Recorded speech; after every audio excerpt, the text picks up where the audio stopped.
Siang hari ini kita masih diberikan kesempatan kesehatan untuk bisa kembali bertemu lagi di sini dalam agenda kantin Aika. Kuliah masih kuliah 7 menit, tapi nanti monggo terserah Pak Habib, monggo setengah jam boleh Pak.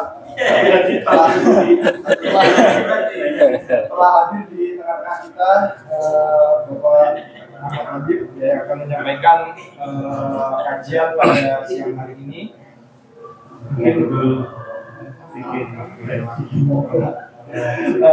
Langsung saja kepada Pak Habib, waktu dan tempat kami persilakan. Mas sedang sholat enggak apa-apa? Mas sedang sholat. Ditunggu dulu. Langsung aja. Iya. Iya. Ustaz Jenal, Mas sedang sholat gimana? Boleh. Baiklah. Assalamualaikum warahmatullahi wabarakatuh. Saya sebenarnya di jadwal minggu yang lalu ya, tetapi saya waktu itu masih sibuk dan mendadak. Saya maaf pada panitia tidak bisa menghadiri minggu yang lalu. Baiklah, saya awali dulu. Alhamdulillahirabbil alamin wassalatu wassalamu ala asyrafil mursalin nabiyina Muhammadin wa ala alihi washabihi ajmain, amma ba'du. Saya akan membahas agak serius ini. Jadi sebenarnya udah saya bahas di mana-mana, tetapi tidak saya masukkan channel YouTube saya. Baru sekarang saya masukkan channel YouTube. Ini juga di Instagram nanti ya. Jadi bisa lihat di Instagram saya nanti. Dan ini insya Allah viral. Karena kajian kita hari ini adalah Pilpres. Jadi menjelang pilihan presiden ini udah hangat ya, padahal masih kurang 7 bulan ya, masih lama. Calonnya aja belum definitif kan, jadi itu kan masih baca pres itu, jadi ada banyak bakal calon. Tetapi kampanyenya udah gila-gilaan. Saya lihat di dekat pom bensin ini apa namanya, dekat rumah saya itu sudah dirobek itu. Salah satu poster capres itu dirobek orang keluak gitu, dan saya tidak yakin bahwa itu robek karena angin, tapi silet. Akhirnya di dilem lagi. Kemudian di dekat lampu lalu lintas dekat ini juga begitu. Bukan baca pres, bukan bakal calon presiden, tapi bacaleg dirobek juga. Dan kalau kita aktif di media sosial itu udah gila-gilaan. Udah saling maki, saling bully, saling ngotot pendapatnya pasti benar dan capresnya pasti terpilih, 100% terpilih, bahkan ada yang bilang 1000% calon presiden saya terpilih karena bla bla bla bla bla, alasannya panjang.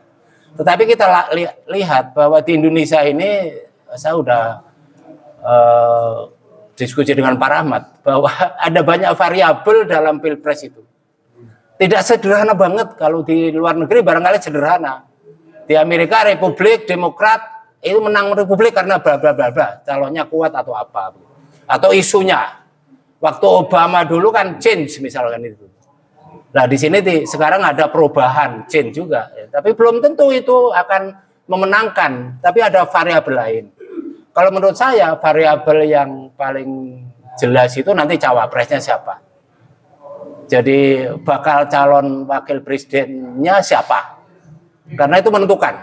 Ketika Pak Jokowi 2019 asalnya Pak Prof Mahfud, kemudian diganti Pak Ma'ruf Amin, itu kuat sekali. Cawapresnya itu membawa pemilih untuk memilih itu. Jadi ini ada banyak faktor ya, banyak variabel.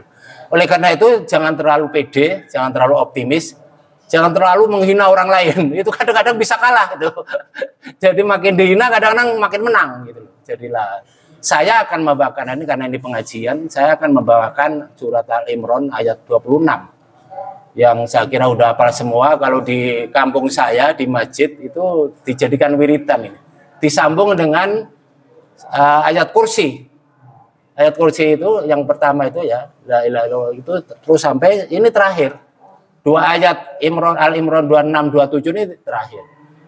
yaitu yang 26 saja. Saya 27 tidak saya kupas ya.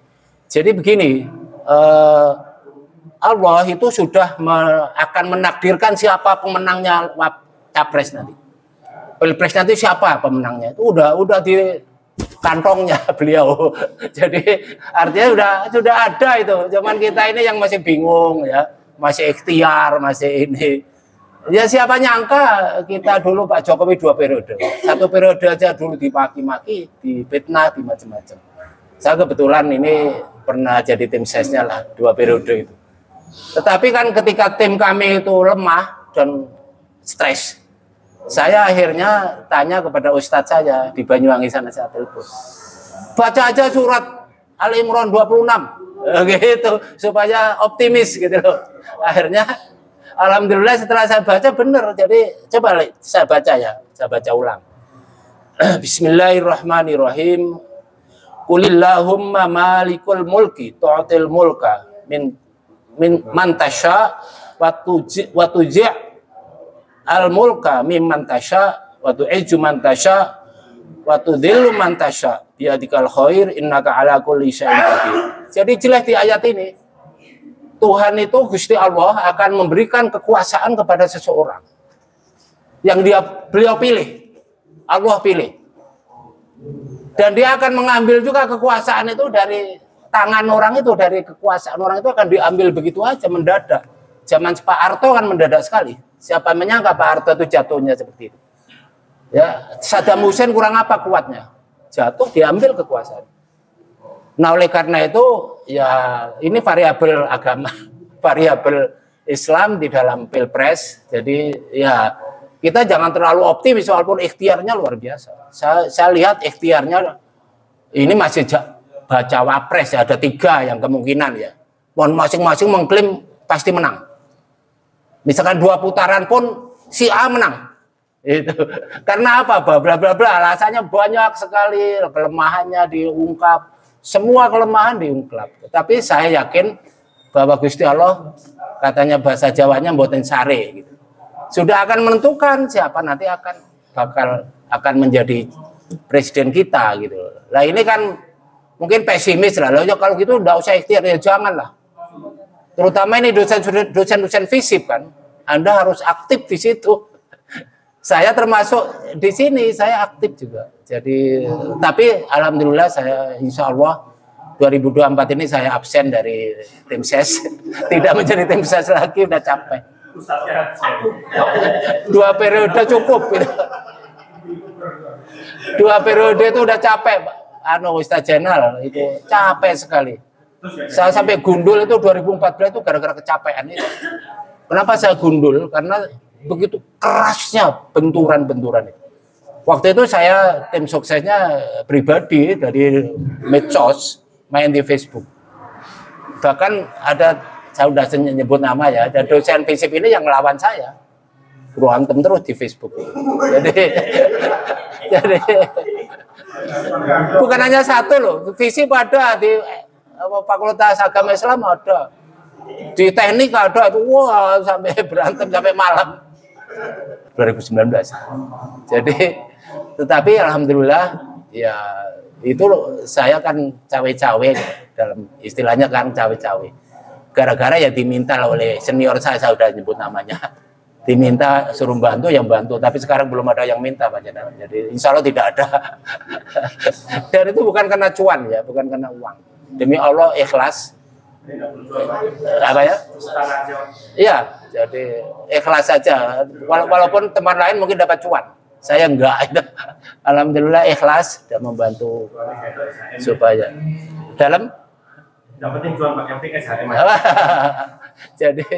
Jadi saya alhamdulillah ikhlas membantu senior saya supaya pilpres orang ini menang 2 periode dan alhamdulillah menang. Tapi yang akan datang ini sekali lagi tolong jamaah ini harus hati-hati, nggak usah terlalu serius nanti jantungan. Ya santai-santai aja, bela monggo, bela siapapun. Saya persilahkan membela si A, si B, si C, silahkan. Ya, kalau perlu dengan serius nggak apa-apa. Terutama kalau di medsos.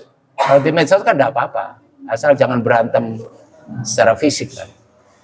Saya kira itu. Jadi yang penting itu kita ini tawakal ala Allah. Bahkan kalau diteruskan ayat 27 itu ada yang menarik itu. Di akhir ayat 27 itu Gusti Allah akan memberikan rezeki kepada siapapun tanpa menggoyeri lam yaksa. Ya, itu menggoyeri lam yaksa tidak disangka-sangka. Banyak orang-orang di kampung itu mengapalkan surat ini, ayat 27 untuk kalau tidak bisa bayar utang gitu. Jadi sebenarnya bukan itu, tapi ini meyakinkan bahwa kekuasaan itu akan diberikan siapa dan kemudian rezeki itu akan diberikan siapa. Ya, mungkin Bapak Ibu sekalian tidak menyangka saya ini waktu mahasiswa dulu mahasiswa paling miskin, tidak punya apapun gitu loh. Jadi kebetulan ya memang tidak cukup karena saya kuliah dua universitas saat itu. SPP aja S1 saya jadikan 2, saya harus kerja. Tapi siapa nyangka rezeki saya ada saja dan alhamdulillah sekarang ya mampulah menyekolahkan anak dan alhamdulillah berhasil. Saya kira itu intinya, tidak usah panjang-panjang. Ini kalau diperdebatkan boleh juga ini. Mau debat ya. Kalau mau debat boleh ini. Tapi nanti sesi lain aja. Hampir. Tapi kesimpulannya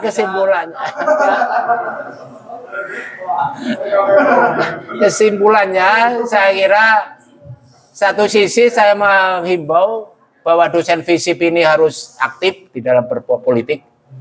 Tapi sisi lain ya tolong bijak di dalam bermedsos sehingga tidak berantem antar teman dan sebagainya. Jangan seperti saya dulu itu. Saya udah kapok gitu. Ya, himbau.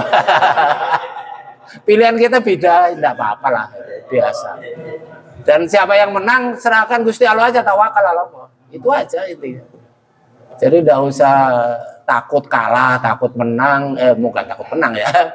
Ya apa istilahnya? Kalau kalah ya harus legowo, kalau menang jangan jumawa. Gitu.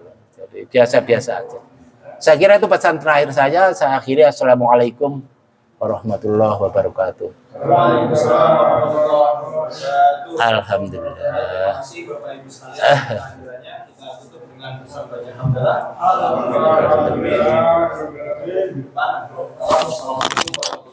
Waalaikumsalam warahmatullahi wabarakatuh.